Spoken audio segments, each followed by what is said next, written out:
This is a new Hollyland Pyro 7. It's a 1200 nit 7-inch camera monitor, and the game-changing thing about it is that it has a built-in transmitter and receiver, which means you can use it as a remote director's monitor or simply streamline your camera rig.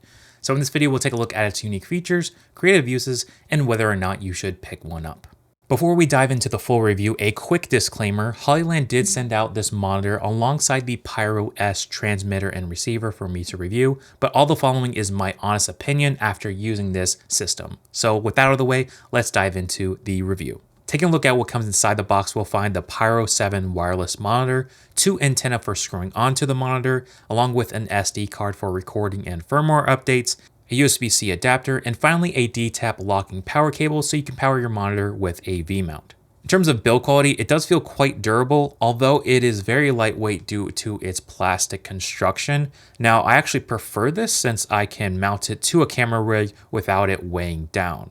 Alongside the back of this monitor, it does take 2 NPF style batteries, so I have the 970 batteries to power this as long as possible. They also sell additional gold or V-mount plates you could swap out, so if you do want to use this as a director's monitor, that might be worth picking up. And just below the batteries, we have our ports. So we have a DC input, SDI in and out, as well as HDMI, a headphone jack for wirelessly monitoring our audio, as well as a USB-C for firmware updates. Along the top of the monitor, we have our connections to screw in our antennas. So these come included with the monitor and help us boost our signal. So screwing those right on top, we are ready to go in monitoring our video. Now, around the sides of the monitor, we have a total of 3/4 20 mounts. So we have one at the bottom, we have one on this side, as well as on the left side, which will find a SD card slot, which will allow us to record proxy files wirelessly. Like I mentioned at the beginning of this video, this monitor has a built-in transmitter and receiver, which allows you to do a lot of cool things such as mounting to your camera rig as a monitor, but setting it to the transmission mode and connecting to a receiver on a separate display for remote viewing. This streamlines your camera setup and allows you to not have to worry about mounting a separate transmitter, worrying about power and cables. So with one device, we can just eliminate much of that. The second way we can use this monitor is to set it to the receiver mode and use it as a portable director's monitor or to hand off to an assistant to pull focus. And the third way we can use it is simply as a camera monitor. You can actually turn off the transmission mode if you want to save on battery life. So this one monitor could potentially replace 3 separate devices. And on top of that, you're not worried about having to find power, connect all these devices together onto one rig. And that is one of my favorite features of this monitor, is that it is self-contained. To build something equivalent like this, traditionally you would need to have a monitor, have a separate transmitter and receiver, and a way to mount it, plus running the power, HDMI. But this can simply work on its own. Just plug in a battery and you're all set. There are plenty more use cases with this transmission system, as it can support up to 4 devices, including your phone or tablet, using the HollyView app. Now, if you decide to combine this with the Pyro transmitter and receiver, you can unlock even more flexibility. For example, setting the monitor to receiver mode and using the Pyro S receiver, you can use it as a director's monitor and then also send the signal to Video Village on a separate display. You could also have 2 transmitters. Let's say you have one on camera A and one on camera B. You could send both signals to the Pyro 7 and remote view from there. Now, unfortunately, you do have to choose to switch the signals. I really wish there was a way you could simultaneously view the different transmitters. That would be awesome. But still, this is pretty handy and pretty low footprint.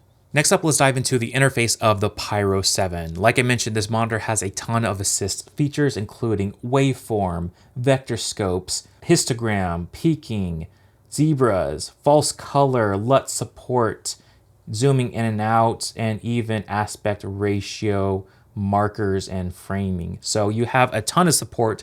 What I additionally love about this is we have anamorphic squeeze options. So we can dial this in exactly to what our anamorphic needs are, which is super cool to see.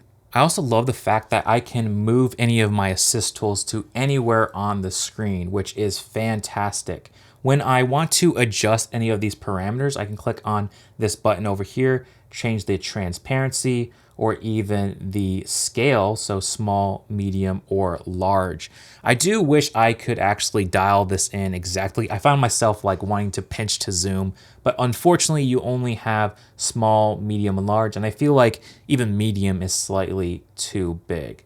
So it is really cool that you have this touch integration, but I would like to see even more. I'm sure you noticed by now this big red record button. And yes, this monitor can record 1080p proxy files to this SD card. So I can go ahead, press record, and it is sending the signal from the camera to the monitor and onto the SD card. I can go ahead and press stop, and then I can press play. And here I can live preview what I just shot.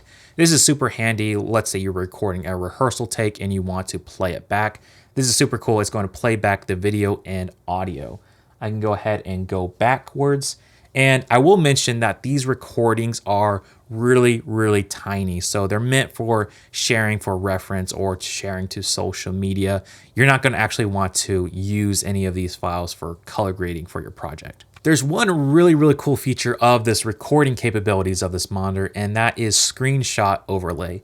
So at any time I can press this little scissor icon and it will take a screenshot of this image, and then I can overlay that on my existing image. So super cool. I know a lot of people stop motion will use this feature, maybe not with this specific monitor, but I could see this definitely being useful if you need to make sure your shots align pretty closely. So having a feature like this, I think, will be super handy. All right, so now I want to touch on the range of this monitor. It claims up to 1,300 feet line of sight. And in my testing, I was pretty impressed by its performance. I first decided to test it around my house between closed doors. I even walked around my house and it had no drops in video or audio. For my second test, I kept it line of sight and walked down to the end of the street, which is just over 1,000 feet. And again, the connection was stable. It did drop a few frames if I stood in the way between the camera and monitor, but as soon as I pointed the antennas back towards the camera, transmission picked up and was able to even record. Overall, this range is plenty far enough for my use cases, and it's great to have a reliable system in my kit. Latency is another big concern when it comes to wireless video systems. You don't want a big delay, especially if you are pulling focus. In my testing, I found that the delay between the camera monitor and the Pyro 7 was about 6 frames, maybe 1/4 of a second.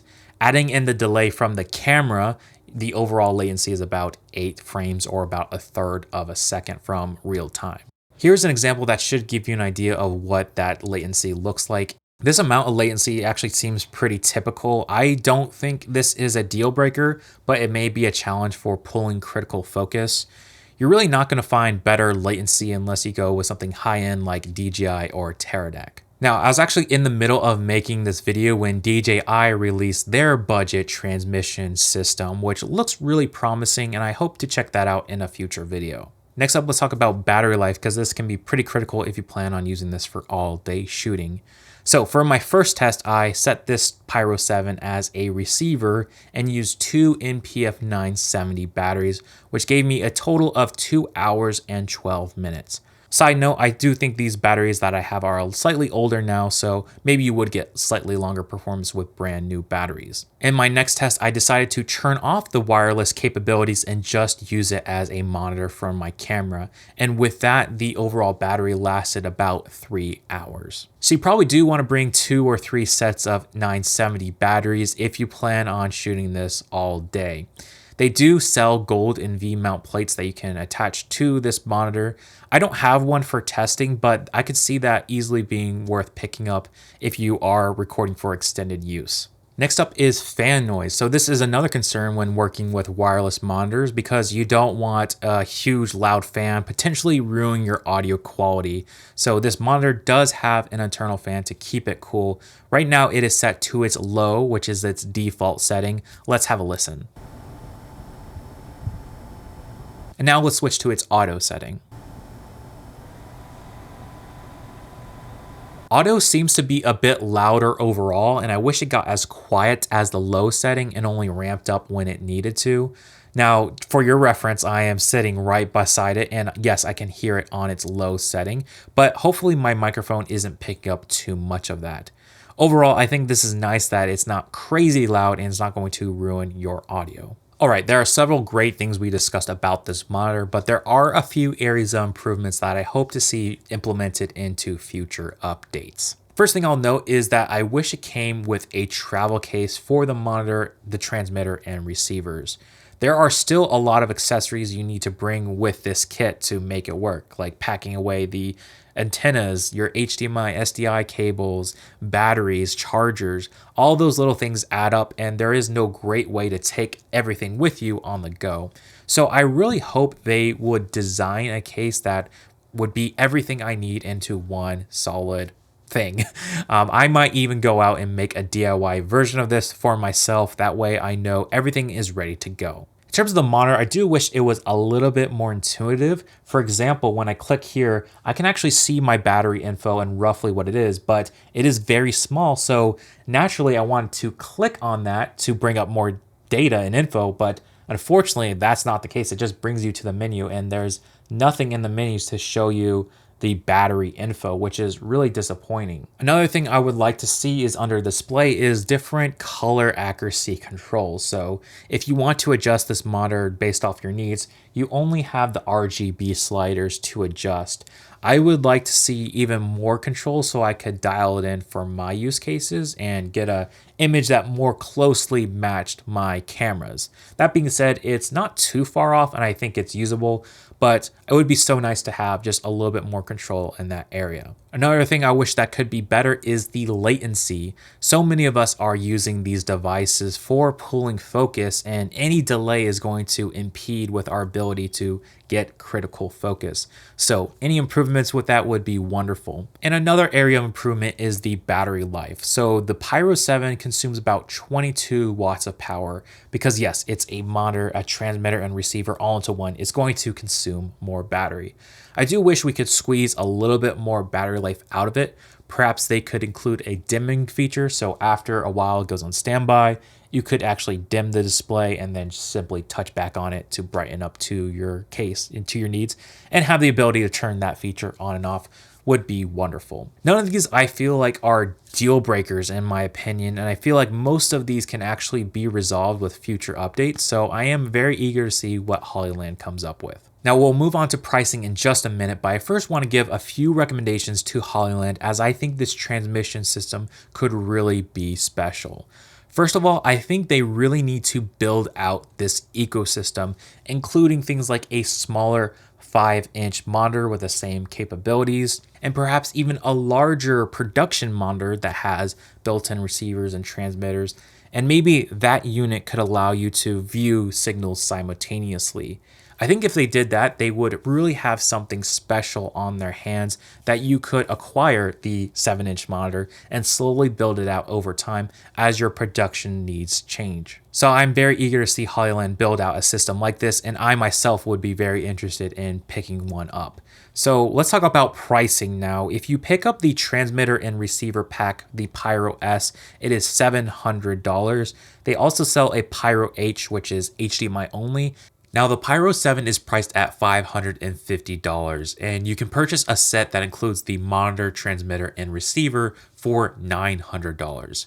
Considering this price point, it is pretty hard to beat, especially when you factor in the various uses for this system. So now let's talk about who is this wireless video system for. I'll first note that if you have the Mars series from Hollyland that has the transmitters and also the 5-inch monitor, unfortunately, this new system is not compatible with that. So that means you have to buy and invest in a whole new set if you want the Pyro 7. But if you are a small production and you do short films, commercials, this wireless system is fantastic. I love how seamless it is to connect, and I love the fact that all you need is to put on batteries. You don't have to worry about different power cables and rigging and all that stuff. So it is fantastic, and I highly recommend it. So let me know your thoughts on this monitor. I'll leave links in the description to all the gear mentioned in this video. And if you want to check out another video of mine, you can do so right here. I'll see you next time. Peace.